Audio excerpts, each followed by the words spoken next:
کو اللہ تعالیٰ نے پیدا کیا عبادت کے واسطے، کما بھی رہے ہیں، محنتیں بھی کر رہے ہیں، مزدوریاں بھی کر رہے ہیں، کپڑے بھی اعلیٰ درجے کے پہن رہے ہیں، کھانا بھی خوب ہیں، بلڈنگیں بھی خوب بن رہی ہیں، سارے کام سب ٹھیک چل رہے ہیں، مگر نہیں ہو رہا تو عبادت نہیں ہو رہی۔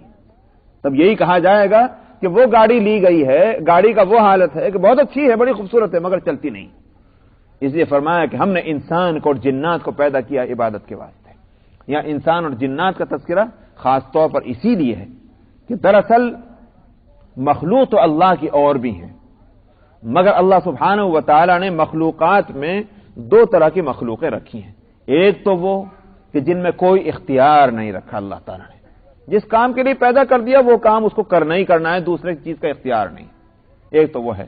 دوسری قسم مخلوق کی وہ ہے کہ جن کو اللہ تعالیٰ نے پیدا تو کیا ہے خاص مقصد کے لیے، مگر ان کو اختیار بھی دے دیا کہ تم اگر اپنے اختیار سے اس مقصد کو پورا کرو گے، ہم مجبور نہیں کرتے۔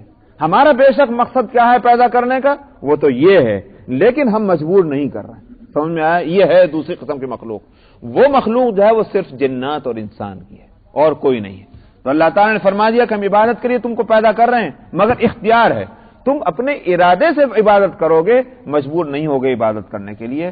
تو اس لیے فرمایا کہ تم نے اپنے اختیار کو کہاں استعمال کیا، اس کو دیکھ لو۔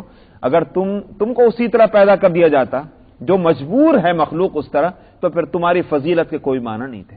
فضیلت ہے ہی اسی وجہ سے کہ اللہ نے ہم کو اختیار دیا ہے۔ وَمَا خَلَقْتُ الْجِنَّ وَالْإِنسَ إِلَّا لِيَعْبُدُونَ مَا أُرِيدُ مِنْهُمْ مِنْ رِزْقٍ وَمَا أُرِيدُ أَنْ يُطْعِمُونَ، میں تم سے رزق نہیں چاہتا، روزی روزگار نہیں چاہتا، اور نہ میں یہ چاہتا ہوں کہ تم مجھے کھلاؤ۔ مراد کیا ہے؟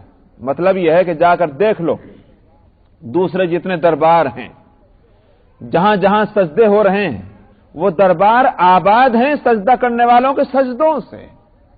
وہاں اگر چڑھاوے نہ چڑھیں تو پھر ان بارگاہوں کی کوئی قیمت نہیں، کوئی ویلیو نہیں ہے، بند ہو جائیں گے وہ۔ لیکن اللہ کی بارگاہ جو ہے وہ کسی کے نظر اور نیاز اور کسی کے منت اور سمانت اور کسی کے سجدوں کی محتاج نہیں ہے۔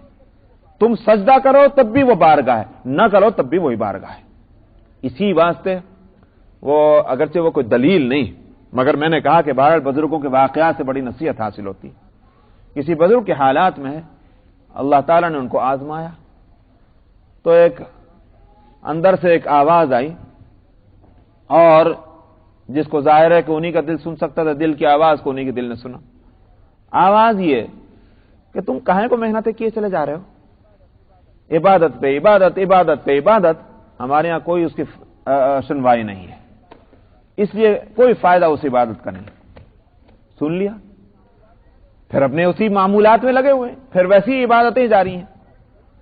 کچھ دن کے بعد پھر وہی ایک آواز، کہیں کوئی عبادتوں میں اپنا وقت لگا رہے ہو، ہمارے یہاں کچھ مقبول نہیں۔ وہ پھر اپنا سن کے پھر اپنا اسی طرح سے۔ تیسری مرتبہ پھر ایک آواز آئی کچھ دن کے بعد، تو یوں کہا کہ میں جاؤں کہاں، در تو ایک ہے، یہیں مجھے رہنا ہے، کوئی دوسرا در ہوتا تو وہاں چلا جاتا، یہ کام تو میرا ہے جو میں کرتا رہوں گا، وہ کام آپ کا ہے کہ قبول کریں کہ نہ کریں، لیکن در دوسرا نہیں ہے۔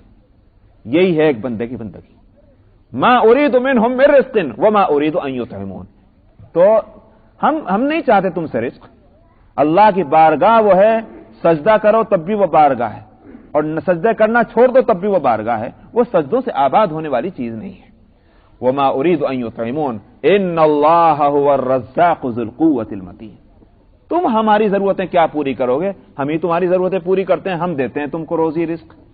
اس سے معلوم یہ ہوا کہ عبادت کے راستے میں یہ رکاوٹ کہ اگر ہم عبادت میں وقت لگائیں گے تو کھائیں گے کہاں سے، پیئیں گے کہاں سے، جاب کس طرح کریں گے، بزنس کس طرح کریں گے، ارے ہم کو تو ہم دیں گے تم کو کھانے کے واسطے، ہم دیں گے تمہاری ضرورتیں پوری کرنے کے واسطے، تو اس لیے عبادتوں میں کوئی کمی نہیں آنی چاہیے، جبکہ عبادتوں کے لیے تم کو پیدا کیا گیا ہے۔ فَإِنَّ لِلَّذِينَ ظَلَمُوا ذَنُوبًا مِثْلَ ذُنُوبِ أَصْحَابِهِمْ فَلَا يَسْتَعْجِلُونَ، فرمایا تو ان ظالموں کے لیے جنہوں نے ظلم کیا ہے، ان کے لیے ویسے ہی گناہ ہیں یا ویسی ہی سزائیں ہیں جیسی کی سزا ان کے جیسے لوگوں کے لیے ہو چکی ہے۔ مطلب یہ گناہ یکساں تو پھر سزا بھی یکساں ہے۔ فلا یستعجلون، فرمایا سو جلدی نہ کریں، جلدی سے کوئی فائدہ نہیں، سزا ملے گی، جیسا عمل ہوگا ویسی اس کی سزا اور جزا ہے۔ فویل للذین کفروا من یومہم الذی یوعدون، فرمایا کہ تباہی ہوگی کافروں کی اس دن جس دن کا ان سے وعدہ کیا گیا ہے، وہ وقت آئے گا اور وہاں سزا اور جزا ہوگی۔ وآخر دعوانا